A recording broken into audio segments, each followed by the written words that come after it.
বারবার দলের ব্যর্থতায় বিরক্ত পাকিস্তান ক্রিকেট বোর্ড।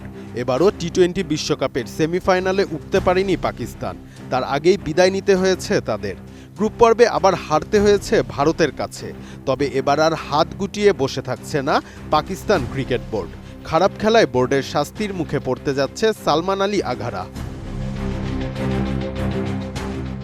পাকিস্তানের সংবাদ মাধ্যম এক্সপ্রেস ট্রিবিউন জানিয়েছে, পাকিস্তানের বিশ্বকাপ দলের প্রত্যেক ক্রিকেটারকে 50 লক্ষ টাকা করে জরিমানা করা হয়েছে।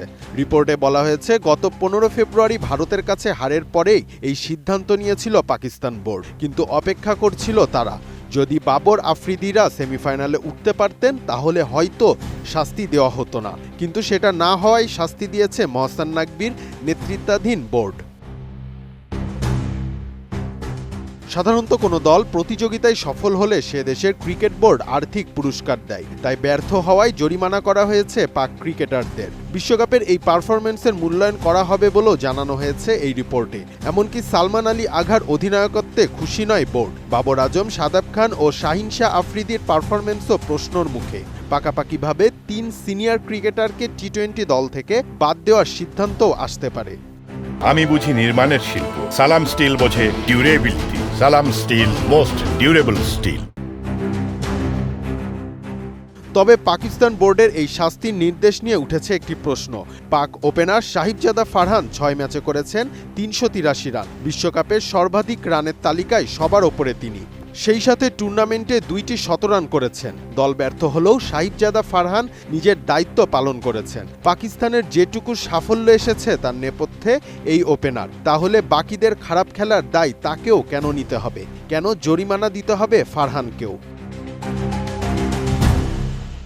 বিশ্বকাপ থেকে বিদায় নিয়ে সাহিবজাদা ফারহান ছাড়া বাকি সকলকে দায়ী করেছেন পাকিস্তানের অধিনায়ক সালমান আলী আঘা। তিনি জানিয়েছেন, দায়িত্ব নিয়ে খেলতে পারেননি সিনিয়র ক্রিকেটাররা। মিডল অর্ডার ব্যর্থ হয়েছে, বোলিংয়েও সমস্যা আছে। দলের কিছু বদলের প্রয়োজন রয়েছে বলে তিনি মনে করেন। কিন্তু বোর্ড এতটা হালকাভাবে বিষয়টি নিচ্ছে না। কড়া পদক্ষেপ নিতে যাচ্ছেন নাকভিরা। এক্সপ্রেস ট্রিবিউনের প্রতিবেদনটিতে বলা হয়, পাকিস্তানের জাতীয় ক্রিকেটাররা বর্তমানে বছরে বড় অঙ্কের আয় করেন। একজন এ ক্যাটাগরির খেলোয়াড় মাসে 45 লক্ষ রুপি বেতনের পাশাপাশি আইসিসির রাজস্বের অংশ হিসেবে 20.7 লক্ষ রুপি পান। বি ক্যাটাগরির খেলোয়াড়েরা মাসিক 30 লক্ষ রুপির সঙ্গে আইসিসির অংশ হিসেবে পান 15.5 লক্ষ রুপি।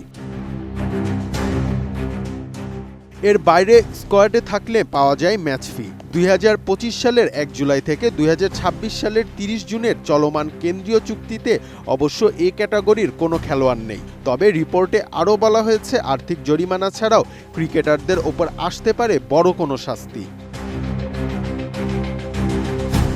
রিশাম সাহাব, এটিএন নিউজ।